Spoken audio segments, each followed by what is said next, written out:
Shadows stretched across the industrial yard as twin suns dipped below the horizon.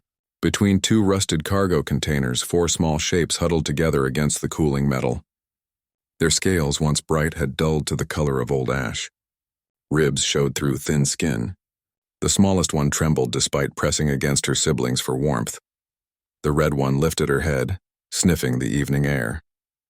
Her left wing hung at an odd angle, torn during their escape from the automated guns 3 weeks ago. Since that night, since their mother's body had fallen smoking to the ground, the four hatchlings had known only hunger and fear.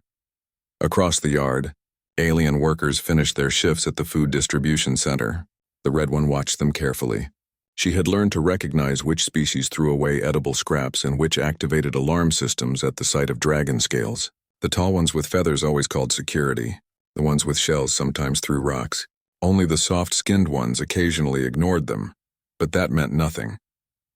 Ignored was not the same as safe. The blue one crawled forward, bolder than his siblings. He was second largest, but first to take risks. His stomach hurt from emptiness. 3 days had passed since their last meal, a half-rotten carcass they had found near the mining tunnels. It had made the gold one sick for a full day.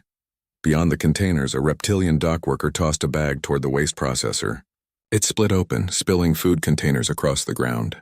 The blue one's nostrils flared. Real food, prepared food, the kind their mother used to bring before the guns took her. He looked back at his siblings. The green one, smallest and cleverest, nodded once. The gold one was too weak to move much. The red one's eyes held warning, but also desperate hope. They needed food. Soon, or the gold one would not survive another cold night. The blue one crept from their hiding place, staying low, moving between shadows. His siblings followed in a line, copying his careful movements. They reached the edge of the light spilling from the distribution center.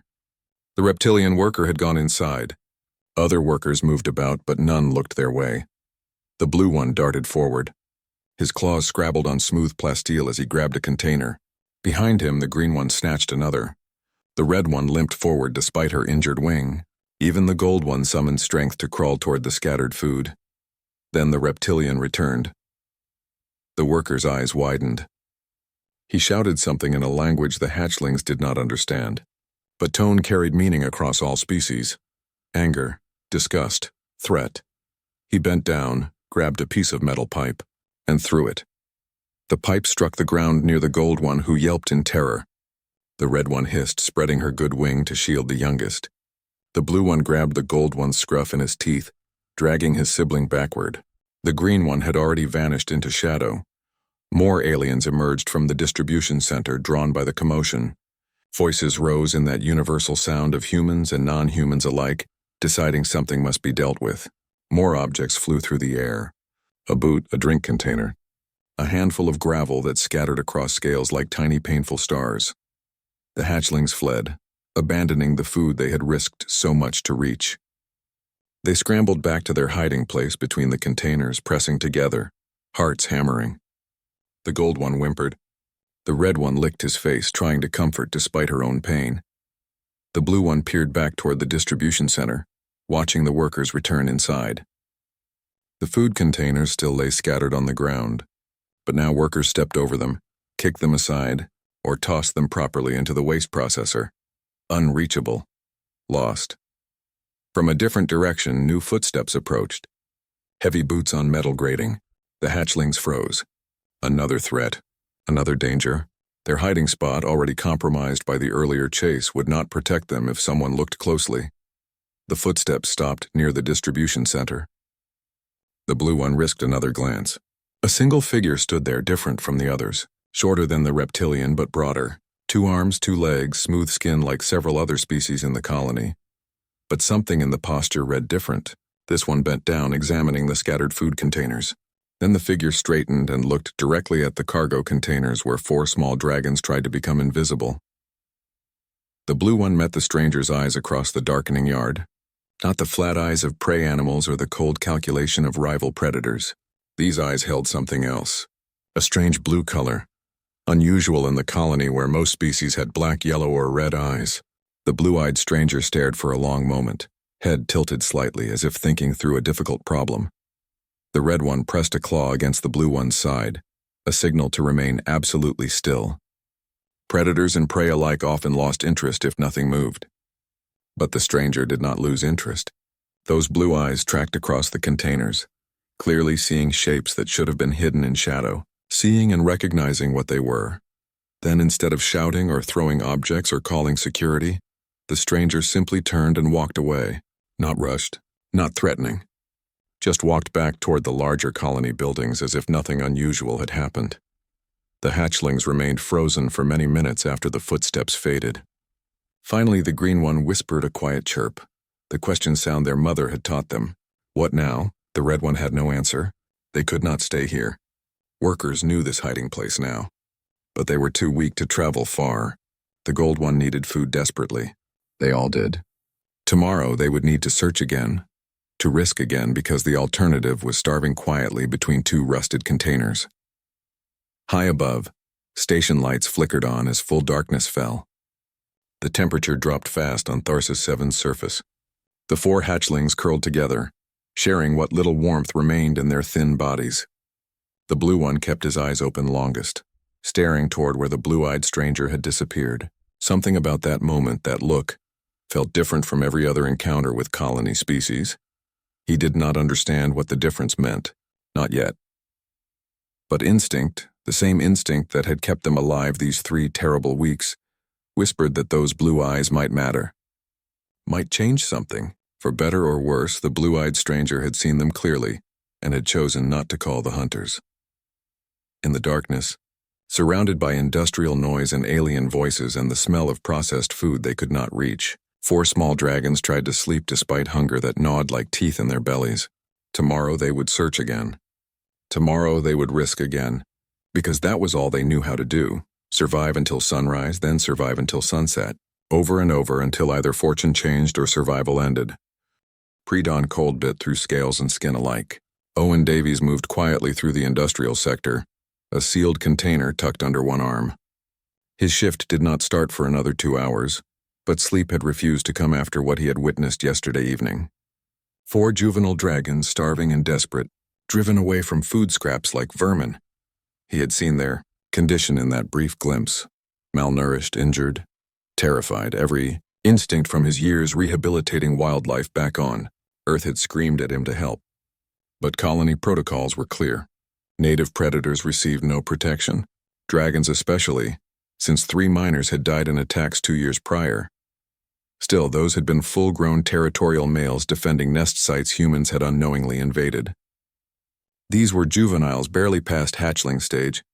Orphans, probably. Adult dragons never abandon young unless killed.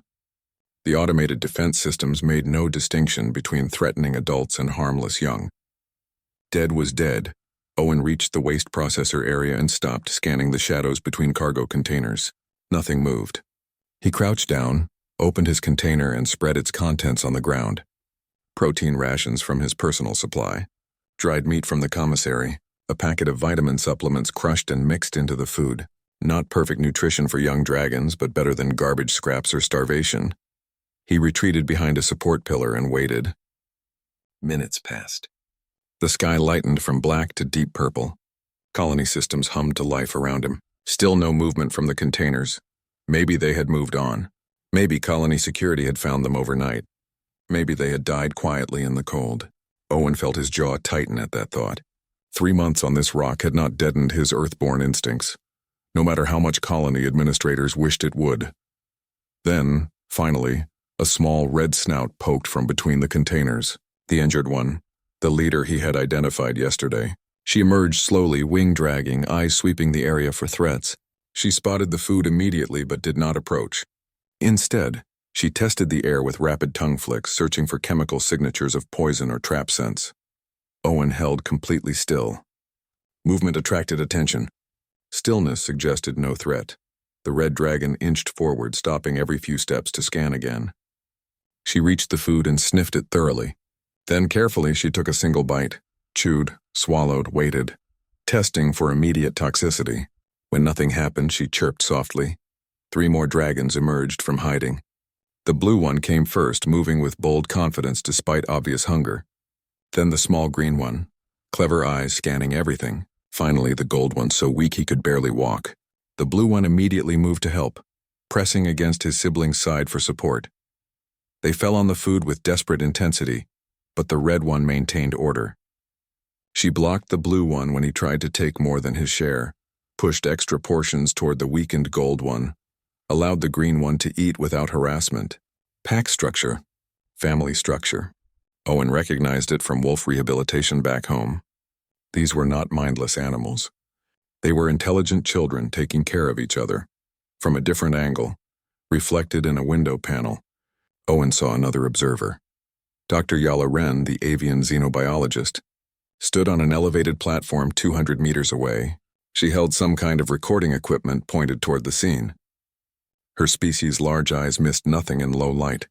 She had definitely seen him place the food, definitely recorded the dragons eating it. Problem for later. Owen focused on the hatchlings. The gold one had collapsed after eating, too exhausted to remain standing. The red one licked his face, checking his condition. The green one began burying scraps, instinctively saving surplus food for later. Smart. That one would be a survivor. The blue one, though. He had stopped eating and turned his head directly toward Owen's hiding spot. Those dragon eyes, multifaceted and adapted for Tharsis 7's strange light spectrum, locked onto human eyes adapted for Earth's single yellow sun. Blue staring at blue, though Owen knew the dragon probably saw dozens of colors he could not name. For 3 full heartbeats, they simply looked at each other. Owen did not move, did not breathe. The dragon's expression, if dragons could be said to have expressions, seemed less fearful than curious, calculating, processing information that did not fit expected patterns. Then, deliberately, the blue dragon dipped his head once. Not quite a bow, not quite submission, more like acknowledgement. He saw Owen. He understood Owen had provided food. He accepted this strange reality without understanding its meaning. The dragon returned to eating, but his body position had changed. No longer coiled to flee, merely watchful. A predator recognizing another predator's territory, acknowledging the interaction without conceding defeat. Owen waited until all 4 had eaten their fill. The red one gathered the weakest scraps and carried them back to the hiding spot. Good. She understood the food source now, knew to save excess. The green one followed with her buried portions. The blue one helped the gold one back to shelter. Before disappearing between the containers, the blue dragon looked back once more. Again that steady stare, then he vanished into shadow. Owen remained behind the pillar for several minutes, thinking through implications. He had crossed a line. Feeding wildlife violated colony codes. If Dr. Yala Ren reported this, and she probably would, he faced disciplinary action. But watching those 4 struggle to survive, watching them support each other despite their own suffering, ignoring them had become impossible. Earth had taught humanity a particular lesson about predators. Wolves became dogs, cats domesticated themselves. Bears, lions, eagles, every dangerous species on Earth had examples of individuals forming bonds with humans. Not because humans were stronger, because humans looked at dangerous creatures and occasionally saw past the danger to the individual underneath. Other species in the galaxy found this human trait baffling. Predators were threats. Prey were food. The concept of befriending danger made no sense to species whose evolution had followed simpler paths. But Earth had been brutal. Humans evolved surrounded by creatures that could kill them easily. Survival required understanding those creatures, sometimes cooperating with them. Owen checked his chronometer. 40 minutes until shift start. He gathered his container and walked back toward residential quarters. Behind him, hidden between cargo containers, 4 small dragons settled into sleep with full bellies for the first time in weeks. High above, Dr. Yala Ren reviewed her recordings, trying to understand what she had witnessed. A human alone and unprotected, feeding dangerous native predators, not studying them, not harvesting them, simply feeding them because they were hungry. Her academic training offered no framework for this behavior. She would need to report it, of course. Colony safety required documentation of all human-wildlife interactions. But as she prepared her report, she found herself hesitating, reviewing the footage again. The way the human had crushed vitamins into the food. The way he had waited to ensure they ate safely. The way he had simply watched them with those strange blue eyes as if memorizing details. What did humans see when they looked at dangerous creatures? What instinct drove them to help rather than kill or ignore? Dr. Yala Ren had studied Earth species extensively, but understanding remained elusive. Perhaps, she thought, some things could only be understood through observation. She saved her report as a draft and decided to watch one more day before submitting. For scientific thoroughness, she told herself, but truthfully, she wanted to see what would happen next, whether the human would return, whether the dragons would remember, whether this strange interaction between Deathworlder and Predator would continue or end in the tragedy her species' history suggested was inevitable. 7 days changed everything and nothing. Owen established a pattern, arriving before dawn with food carefully selected for growing dragons. Protein first, then variety, small amounts of fat, minerals scraped from specific rock formations he identified during mining surveys. He varied the drop location slightly each day, teaching them to search rather than expect, keeping their hunting instincts sharp. The hatchlings adapted quickly. They began arriving before him on the 4th day, waiting in shadow, watching the direction he always approached from. The red one's wing showed improvement, the torn membrane beginning to knit properly with adequate nutrition. The gold one gained strength daily, no longer collapsing after eating. The green one grew bolder, approaching within 10 meters of Owen's hiding spot, studying him with those intelligent reptilian eyes. But the blue one remained different. He never approached closest, but he always watched longest. After the others returned to hiding, he would stay visible a few moments extra, maintaining eye contact with the strange human who brought food without demanding anything in return. A relationship built entirely on silence and observation. Owen noticed details. The way the red one enforced social order but never ate first herself, always ensuring the weakest got adequate portions. The way the green one tested new foods cautiously, while the blue one tasted everything fearlessly. The way the gold one played now, pouncing on his siblings' tails, showing personality beyond mere survival. They were thriving, growing, becoming what young dragons should be. Other colony workers noticed Owen's schedule changes. Humans asked questions. He deflected with mentions of equipment checks and survey preparations. The non-human workers said nothing, but their body language suggested awareness. In a colony this small, secrets stayed secret only as long as others chose not to speak. On the 8th morning, Director Hess summoned Owen to administration before his shift. Her office overlooked the industrial sector where Owen had been conducting his unauthorized feeding program. Coincidence seemed unlikely. She did not greet him or offer a seat. Simply pulled up security footage on her desk display. The angle showed Owen clearly placing food, retreating to observe. Showed 4 small dragons emerging to eat. Showed the blue one staring directly at the camera as if aware it existed. Feeding native fauna, Director Hess said. Her voice carried no particular emotion, simple statement of fact. Specifically, feeding predatory native fauna classified as hostile. Violation of Colony Safety Protocol 14. Owen said nothing. No defense existed that would satisfy bureaucratic requirements. Dr. Yala Ren submitted this footage 3 days ago, Hess continued. She included a 20-page analysis of your behavior patterns and extensive citations regarding why human interaction with dangerous species inevitably leads to tragedy. And yet you waited 3 days to call me in, Owen noted. Hess smiled slightly. I wanted to see how the situation developed. Whether you would stop on your own, whether the dragons would attack, whether any of the dozen disasters Dr. Yala predicted would occur. She paused. None did. Instead, I watched 4 starving juveniles become healthy juveniles. I watched pack behavior strengthen. I watched you teach them to search and hunt while ensuring they ate properly. So you are not stopping this? I did not say that. Hess enlarged the footage, freezing on an image of the blue dragon staring toward Owen's position. Colony Council meets in 72 hours. Dr. Yala Ren will present her case for eliminating the dragon nest. 3 other xenobiologists from different species will support her position. The vote will almost certainly authorize extermination, and I cannot prevent it. Owen felt something cold settle in his chest. They are juveniles, not threats. They are juveniles now. In 6 months, they will be full-grown apex predators in close proximity to colony infrastructure. The Council sees tomorrow's threat, not today's situation. So why tell me? Why not just let the vote happen? Hess met his eyes. She was human too, Owen remembered. From Earth. from the same harsh world that taught humans to see past immediate danger to longer possibilities. I am telling you because you have 72 hours to find an alternative solution. If you propose something viable that addresses Council's safety concerns, I will support it. But feeding them in our backyard is not viable long-term. Owen understood. Hess could not officially condone his actions, but she would not stop them either. Not yet. She was giving him time to solve a problem that should not have been his to solve, except that he had made it his by choosing compassion over protocol.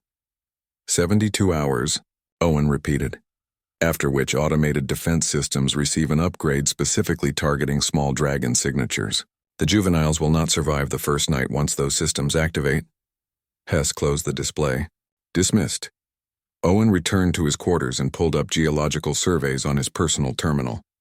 Tharsis 7 had extensive unmapped territory beyond colony borders. Somewhere out there existed a location where 4 young dragons could survive without human support, but also without human threat. Finding it meant hours of data analysis, then physical reconnaissance in hostile terrain. He began searching. Thermal vents for warmth, water sources, native prey populations suitable for young predators learning to hunt, natural shelter from the planet's violent weather patterns. Every requirement narrowed the search parameters.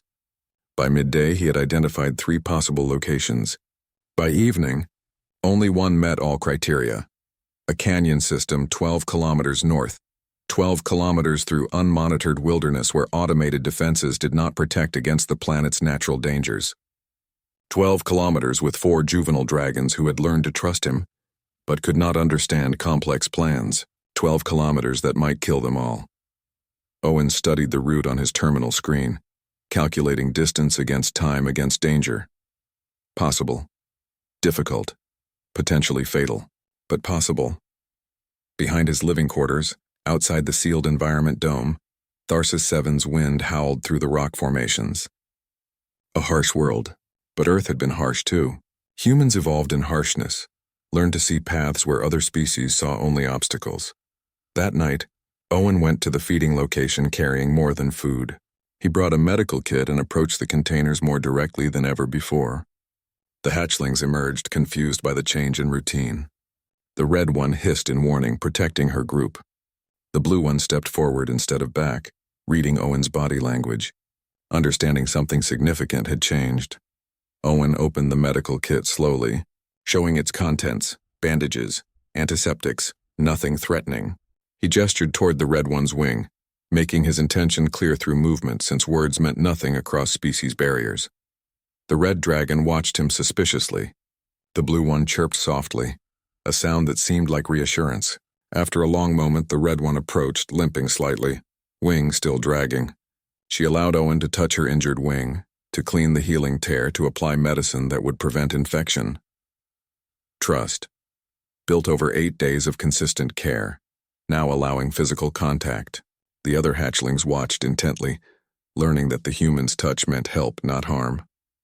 When Owen finished treating the wing, he stood slowly and pointed north, toward the canyon. Then toward the colony, making a cutting gesture. He repeated this several times. Away from here, toward safety. He doubted they understood words, but urgency and direction could cross species gaps. The blue one tilted his head, processing. Then he looked north, back at Owen, north again. Testing understanding. Owen nodded once, a gesture the dragons had learned meant affirmation. Tomorrow he would begin leading them away. Tonight he would let them rest with full bellies and treated injuries. In 72 hours the defense systems would activate. In 71 hours they needed to be beyond their range. A desperate plan. A probably foolish plan. But the only plan that gave 4 young dragons a chance to survive into adulthood. High above, Dr. Yala Wren reviewed her presentation for the council meeting. Statistics on dragon attacks. Projections of future threats. Logical arguments for extermination. But as she worked, she found her attention returning to her recordings of Owen and the hatchlings. The way he had crushed vitamins into their food, the way they watched him without fear. Her species would never. Evolution had taught them that predators meant death. Flee or die. Simple logic. But humans came from a world where predators surrounded them constantly. They learned different lessons. Impossibly dangerous lessons. She saved her presentation and wondered, not for the first time, whether humans were more dangerous than any predator they chose to befriend. 60 hours remained when Owen requested emergency personal leave.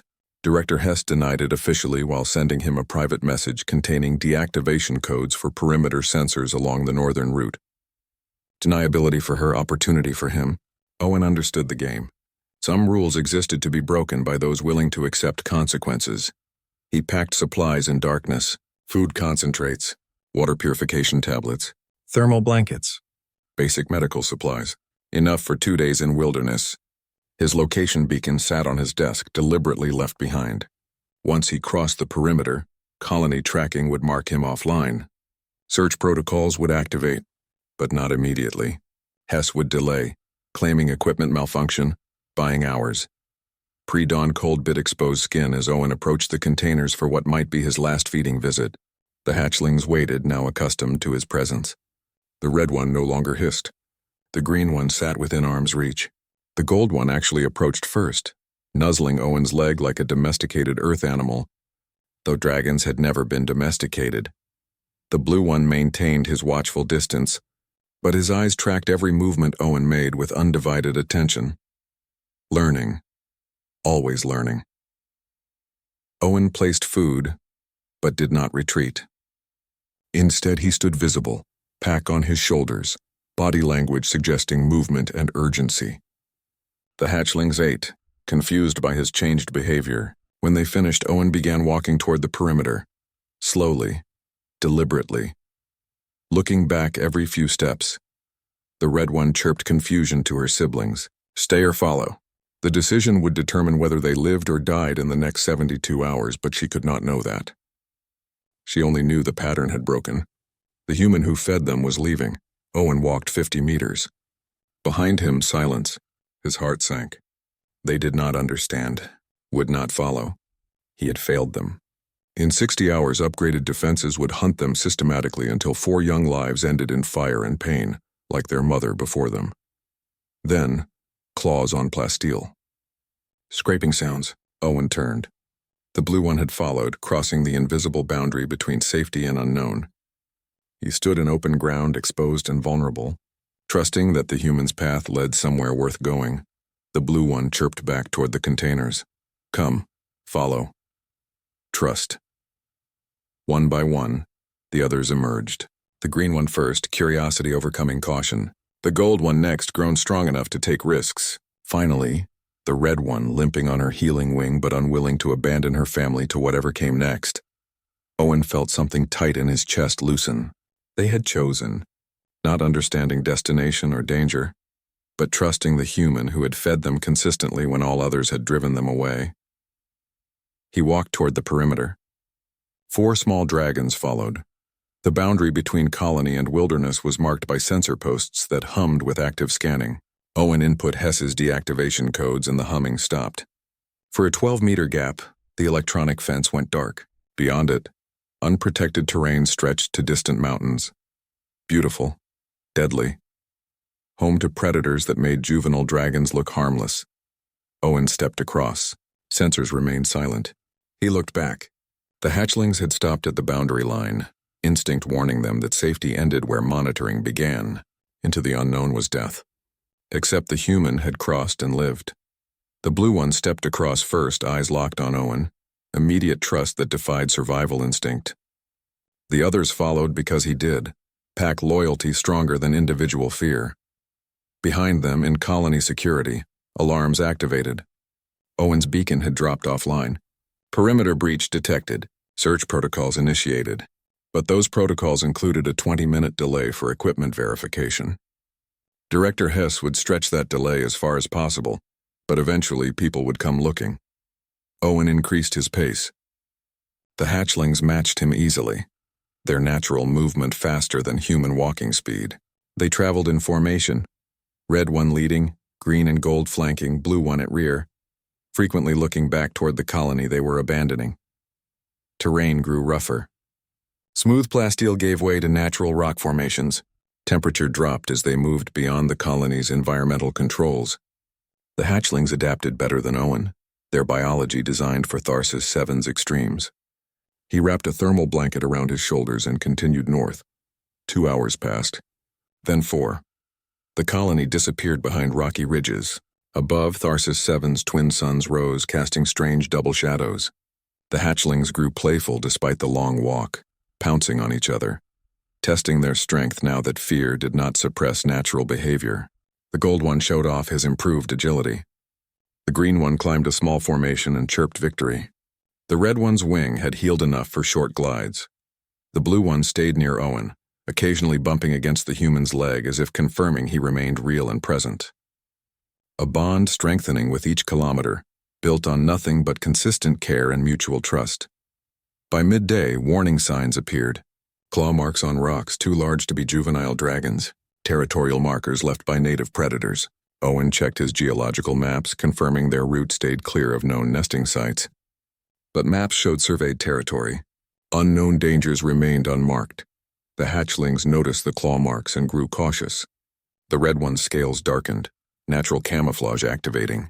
The green one tested the air constantly for chemical warnings.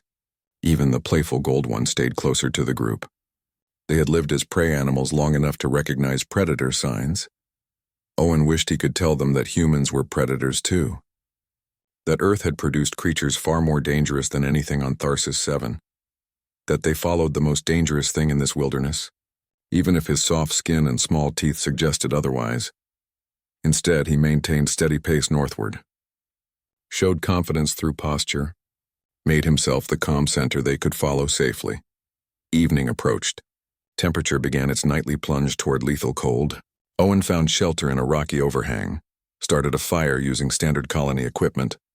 The hatchlings had never seen controlled fire before. They approached cautiously, drawn by warmth but terrified by flame. Owen showed them the safe distance, how to position bodies to absorb heat without approaching dangerous proximity. The dragons learned quickly, settling in a semicircle around the fire. Within minutes they slept, exhausted by the long trek but safe and warm. Owen took first watch, feeding the fire, scanning darkness for threats. Above, unfamiliar stars wheeled across an alien sky. Behind them, colony search teams probably combed the perimeter, trying to understand where 1 human and 4 dragons had vanished. Ahead, another day's travel to the canyon. To safety, if his survey data proved accurate. To death if he had miscalculated. The blue one woke during the night, disturbed by some sound only dragon ears could detect. He found Owen still awake, still watching, and seemed to understand that the human was guarding them. The dragon moved closer, pressing against Owen's side, sharing warmth, offering comfort. A gesture that crossed every species boundary.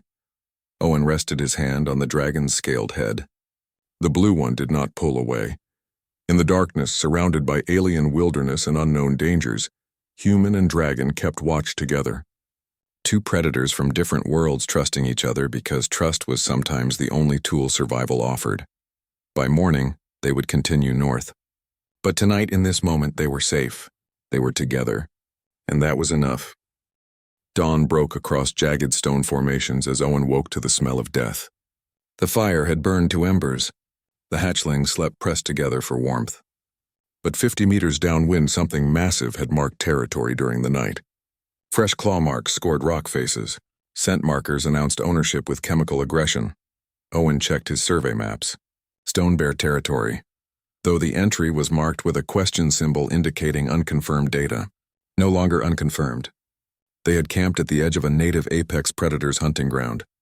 He woke the hatchlings quietly. They smelled the warnings immediately, scales shifting to muted colors, bodies dropping low. The red one spread her healing wing protectively over the gold one. The green one climbed a boulder to scout. The blue one moved beside Owen, looking to the human for direction. Owen pointed north. The canyon lay 6 kilometers ahead. They needed to cross Stone Bear territory to reach it. Alternate routes added 2 days to the journey, and his supplies would not stretch that far. Forward through danger, or retreat to colony and certain death. The hatchlings understood urgency even without words. They moved as a unit, staying low, avoiding open ground. Owen matched their caution, every earthborn instinct screaming warnings. Prey species fled. Predator species fought for territory. Humans did something more complex. They assessed, adapted, and sometimes did both. 2 hours passed without incident. The canyon rim appeared ahead, a geological formation offering thermal vents and natural shelter. Almost there. Almost safe. Owen felt hope rising, dangerous and premature. The stone bear appeared without warning, rising from behind a ridge where it had been sleeping. 4 meters tall, scaled hide thick enough to stop mining equipment, eyes that tracked movement with predatory precision. It saw the dragons immediately and identified prey. It saw Owen and identified obstacle. The hatchlings scattered, instinct overriding training. The red one took flight despite her injured wing gaining altitude. The green one vanished into a crack in the rocks. The gold one sprinted right. The blue one started to flee, then stopped, looking back at Owen, who stood motionless between the hatchlings and the stone bear. The creature advanced, not rushing, confident. Apex predators rarely hurried when prey could not escape. It made a sound, low and resonant, a claim to territory and challenge to anything that disputed ownership. Owen did not run. Earth had taught humanity what other species never learned. Running from predators triggered chase instinct. Standing triggered confusion. He made himself larger, spreading arms, raising his pack overhead. Made noise, not screaming but deep and aggressive. Grabbed rocks and threw them. Not randomly but targeted at eyes and joints. The stone bear stopped, uncertain. Prey fled or froze. This small creature was doing neither. It advanced again, testing. Owen threw another rock, this one striking the creature's nose. Not painful through thick scales, but surprising, insulting. The stone bear reared up, displaying full height, attempting to intimidate. Owen grabbed a metal tool from his pack, struck it against rock, creating sharp metallic sounds. Foreign sounds. Unnatural sounds. The kind that suggested technology, weapons, danger beyond physical size. Behind Owen, the blue one chirped urgently. The stone bear's attention shifted to the young dragon. Easier prey than this confusing small creature. It started to move around Owen toward the blue one who had foolishly remained visible. Owen stepped into its path. Grabbed a burning branch from last night's fire that he had been carrying wrapped in insulation. Swung flame directly at the stone bear's face. The creature recoiled. Biology responding to fire even when rational thought said this small being could not possibly be a threat. Owen advanced, waving fire, throwing rocks, making aggressive noises. Every tactic humans had developed across millennia of facing creatures larger and stronger. Not strength against strength. Intelligence against instinct. Tools against claws. The stone bear took a step back. Then another. Its tiny brain processed impossible data. Small prey that behaved like large predator, weak creature that wielded fire. Nothing in its evolutionary history prepared it for humans. It turned and lumbered away, not fleeing exactly, but withdrawing, confused, uncertain, deciding that easier prey existed elsewhere, that this strange confrontation was not worth injury or continued confusion. Owen remained in aggressive posture until the stone bear disappeared over a ridge. Then, only then, he allowed his hands to shake, allowed fear to surface. He had just driven off a creature that could have killed him with a single strike. Not through strength. Through sheer audacity and earthborn stubbornness, the hatchlings emerged from hiding. The red one landed heavily, wing unable to sustain long flight. The green one crawled from her crack. The gold one returned at a sprint. And the blue one, who had stayed closest, approached Owen directly. The dragon chirped softly, a sound of confusion and wonder. The human had not fled, had not hidden, had stood between danger and them, protecting without physical capability to do so. Why? Owen knelt, still shaking slightly from adrenaline. The blue one pressed his head against Owen's chest, seeking contact, offering comfort to the protector who should have needed protection. The other hatchlings approached slowly, understanding something fundamental had changed. This human was not simply a food source or a guide. He was pack. He was family. He would face death to protect them.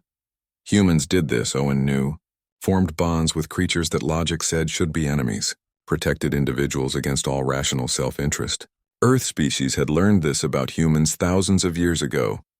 Wolves became dogs because humans offered protection and food in exchange for loyalty. Cats domesticated themselves because human settlements meant safety and hunting grounds. Every major predator on Earth had learned humans were more dangerous than any individual species, but they could also be the most protective allies in nature. These dragons were learning the same lesson, not through words or training but through experience. The human would protect them, even against impossible odds, even when running made more sense. Death-world logic that contradicted every survival instinct other species possessed. An hour later, they reached the canyon rim. Below stretched the promised sanctuary. Thermal vents steaming in morning light, water pooling in natural basins, small prey animals moving through rocky shelter. A place where 4 young dragons could learn to hunt, to grow, to survive without human intervention. Owen began the descent. The hatchlings followed, more confident now, understanding that the humans' guidance led to safety even through danger. The canyon floor offered everything they needed: warmth, water, food, shelter, everything except the human who had brought them here. At the canyon floor, Owen set up a temporary camp, showed them the best spots for basking in thermal vent warmth, identified prey species appropriate for young hunters, found fresh water sources, and demonstrated how to test for contamination, teaching them to survive after he left because he would leave. His supplies would run out in 12 hours. Colony search teams would eventually find this location. He needed to return, face consequences, accept whatever punishment Director Hess could not prevent. But the dragons would be safe here, beyond defense system range, beyond colony territory, free to grow into whatever they were meant to become. As Owen prepared to climb back out of the canyon, the blue one approached. Those dragon eyes, intelligent and aware, held understanding. The human was leaving. The pack was separating. This was goodbye. Owen knelt and placed his hand on the dragon's head one last time. The blue one leaned into the touch, memorizing scent and warmth and presence. The other hatchlings gathered close, sharing the moment. 4 small dragons who had been starving vermin 12 days ago, now healthy and strong and safe. Worth it. Whatever came next was worth it. Security teams waited at the perimeter when Owen returned. Director Hess stood with arms crossed, expression unreadable. Dr. Yala Wren perched nearby, recording equipment ready. A dozen other colony workers had gathered, representing multiple species, all watching the human who had violated protocols to save creatures most considered vermin. Owen submitted to questioning without resistance. Yes, he had fed native predators. Yes, he had disabled perimeter sensors. Yes, he had relocated the dragons beyond colony territory. No, he did not regret his actions. No, he would not promise to never repeat them. Director Hess listened, nodded, and formally cited him for protocol violations. Mandatory review, possible reassignment, definite mark on permanent record. Then quietly, she added that the canyon system he had chosen was now marked as protected wildlife habitat, off limits to mining operations or automated defense expansion. Official policy, approved during emergency council session while he was missing. The disciplinary hearing happened 3 days later. Owen explained his reasoning simply. 4 juveniles, orphaned and starving. Basic compassion required helping them. Earth training taught humans to rehabilitate wildlife when possible, rather than automatically destroying it. He had assessed minimal risk and acted accordingly. Dr. Yala Wren presented her opposition, cited statistics about dragon attacks, explained how feeding wildlife created dangerous dependency, argued that human emotional responses endangered colony safety through illogical decisions.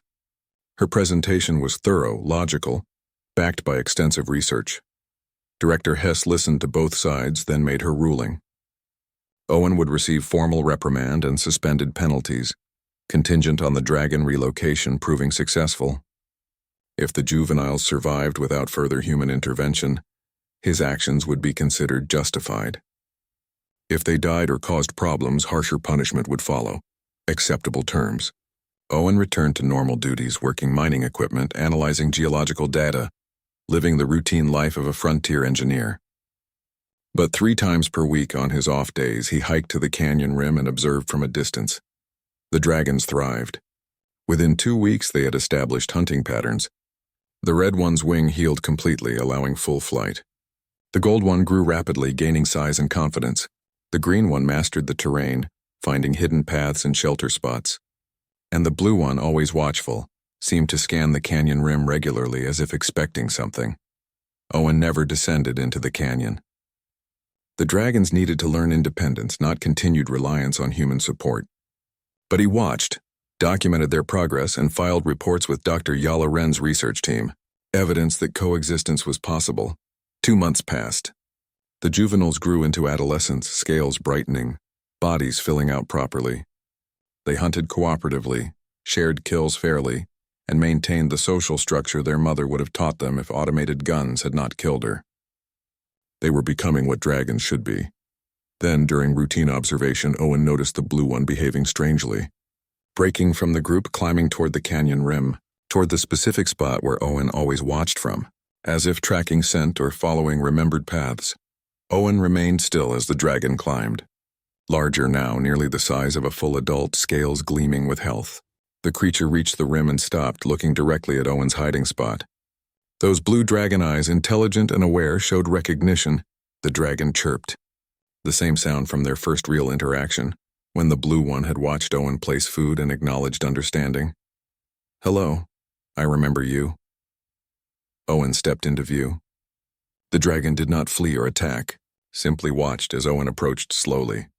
When they were close enough to touch, the dragon lowered his head, offering the same gesture he had used in the canyon. Trust. Pack. Family.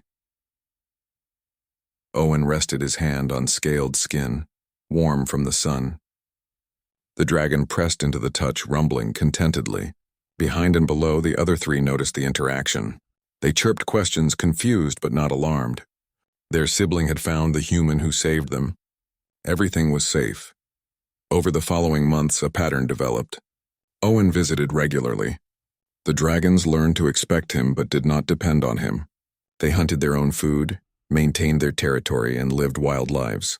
But when Owen appeared, they acknowledged him, allowed his presence. The blue one especially, who would sit for hours near the human, simply sharing space. Dr. Yala Ren documented everything, her initial opposition gradually shifting to scientific fascination. She could not explain the bond through her species framework. Her evolutionary history taught that predators were death, distance was survival, but humans had learned different lessons from their harsh world. 3 years after the initial rescue, Director Hess authorized expansion of the Canyon Protection Zone. The dragons, now fully adult and capable of extreme violence, had never threatened colony workers. Instead, they occasionally drove off other predators that approached human territories. The blue one especially seemed to recognize colony workers, distinguishing between those associated with Owen and unknown threats. Dr. Yala Ren's research paper, published in galactic academic circles, analyzed human-predator bonding capabilities. She concluded that Earth's extreme environment had created a species uniquely capable of forming alliances across evolutionary boundaries. Humans assessed individuals rather than categories, offered protection rather than exploitation, and maintained loyalty across rational self-interest. Her paper titled The Phenomenon Death World Diplomacy and suggested that human colonies might successfully coexist with dangerous, native species where other galactic cultures failed. The concept was controversial. Many species considered it dangerously naive, but evidence from Tharsis 7 and other human colonies suggested otherwise. 5 years after rescue, Owen sat on the canyon rim during his day off. The blue dragon, now massive and powerful, rested beside him. Below, the red one taught her own hatchlings to hunt. The gold one patrolled territory boundaries. The green one had learned to tolerate Dr. Yala Ren's research visits, providing data about dragon social structures. "You know what other species say about us?" Owen asked the dragon beside him. "They say humans are insane, that we befriend things that should kill us, that we protect creatures that offer nothing but danger." The blue dragon rumbled, a sound Owen had learned meant contentment. "They are probably right," Owen continued. "We are insane. Earth made us that way, made us see past claws and teeth to the individuals underneath." He stroked scaled skin absently. "But I think our insanity is better than their sanity, because their sanity sees you as a threat to eliminate. Our insanity sees you as a person worth protecting." The dragon pressed closer, warm and solid and alive because one human had chosen compassion over protocol, had seen 4 starving juveniles and decided their lives mattered more than his career security.